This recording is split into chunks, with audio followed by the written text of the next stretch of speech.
Hello, everybody. So I want you guys to think if you've ever used a piece of technology, maybe use it on a daily basis, and you hate the way it works because it doesn't seem like the person who built it understood the way that you think about things. I think everybody's experienced this. And I think about this problem, but I also think about bigger problems, and I'm really glad that Sandy talked about time travel because I've been wondering about the future.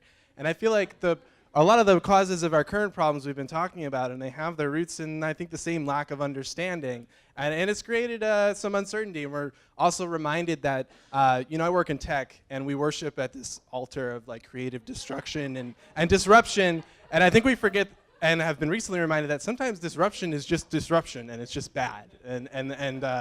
And so as people in tech, we have to ask ourselves, is the tech industry like failing to address this concern? And I think the short answer is yes, we absolutely are. I don't think it's intentional, but I think that there's a lot of unintended consequences that you have when you have an industry that's mostly populated by white people and mostly populated by people who come from higher economic classes and don't include all of the people that make up our society. There are going to be unintended consequences when you make something. You follow the path of least resistance in your brain. You create something that works for you. Doesn't mean it works for everybody. And there's problems about that. You can do your best to think through and accommodate other people's experiences, but at the end of the day, you're limited by your own. And what you need to do is include these other people in that. And so I'm going to try to sell that a little bit today and talk about art and sort of learn some lessons from art. Specifically, we're going to talk about punk rock and hip hop and what lessons we can use to apply to technology and politics. I think that this is a really important thing. Obviously, that's why I'm standing up here talking about it.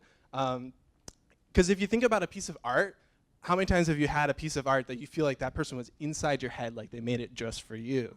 And that's what art can do. And so this is punk. Punk's really simple. You get like 3 chords, you can start a band. And the beautiful thing about punk is the less you know about it, it's almost as if the worse you are, the better it is. And that's the beautiful thing, because it means that anyone has access to it. You don't have to be a rock star, you don't have to be talented, and it allows people who previously did not have a voice in music to have that voice. And that's really powerful. It's fun, it's impactful. It changed the world, it changed the music industry. It also changed the tech world too. All the tools that we use are based on open source technology, and literally the open source concept wouldn't exist without the punk ethos. And I think that's a really important thing. So what we can learn from that is that if you have a thing, if you have a venture, something that you're trying to do, you need to make it so that anyone can do it. And if there are barriers to that, if there's things they have to learn to figure out, it's up to you to change that and to change those rules. And the other thing that's important to remember is that everything you do is political. You may not have a mission or a venture that you think of as explicitly political, but if it's operating inside of society, it is political, and that is something that we know and have learned, and something that you should keep in mind. And I also want to give a PSA to say that it's really easy to code like a punk too. It's what I do. And I think that everyone should do it because you need this cross-pollination between art or politics and technology.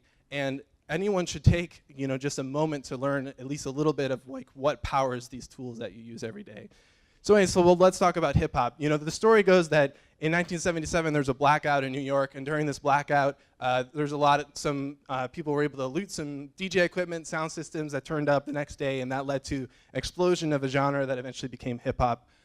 So access to those tools was one thing, but hip hop is more than just music. It's a very intersectional thing, and it's about street art and culture and dance and fashion and entrepreneurship and empowerment, and it's about treating people each person is valuable and unique and has their own individual voice that deserves to be heard. And it's about taking something old and making it relatable to you and making it unique. And that's a very empowering thing to do, and that's a very positive thing. And so what we can learn is that we can code like a punk, and we can also disrupt like a DJ. Every good DJ knows how to read a room and how to contribute to the community that they're building and be aware and have an awareness of that. And if you don't know how to do that, then you suck. And you get called out. And that also tells us too, because there's this issue with diversity in tech, and that like culture matters more than the tools. You can't just give people access to it. You have to create this culture first, and that actually takes the priority. So I'm going to close with this quote from Bertrand Thurston. He's a comedian, a coder, and an activist, and he's the guy who gave me the idea for the talk. So he said, "In a world defined by," I'm just going to read it, "machinery and human collaboration, we have given the world over to a handful of types of minds. With their great power, they will determine things well beyond their experience, something, education, you get it. So we need humanists, artists, and humanities folks to get in this game because we will lose this world before we realize it. And that's what I want to leave you guys with is, code like a punk, disrupt like a DJ, and, encourage this cross-pollination between all these different disciplines because I think as we've talked to you from other talks, I really think that is the way to get at a lot of our root problems. So thanks.